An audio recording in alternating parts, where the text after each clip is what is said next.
Narendra Modi-led Indian regime has started arming Hindutva-inspired women in the Doda district to become part of the terrorist gang, the Village Defence Guards, against the Muslim population in the Hindu-dominated areas of the Jammu region.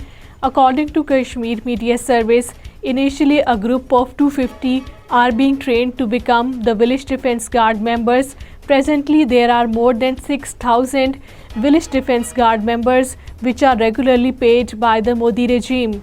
All parties Hurriyat Conference has expressed serious concern over the continued illegal detention of the Hurriyat leaders and activists and inhumane treatment being meted out to them by the communal authorities in jails.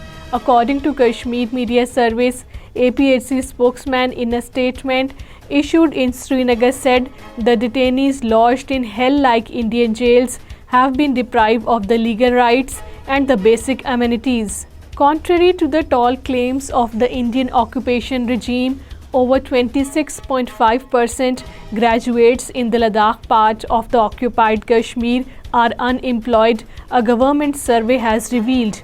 According to Kashmir Media Service, the figure contradicts the Modi regime's claim that occupied Jammu and Kashmir witnessed development after the abrogation of Article 370. A youth who had been missing since November 24 from his home was found dead in the South Kashmir's Pulwama district, the official said. According to Kashmir Media Service, the youth identified as Sahil Ahmed Malik of the Malikpura went missing from his home on November 24th. The police have started investigation in this regard.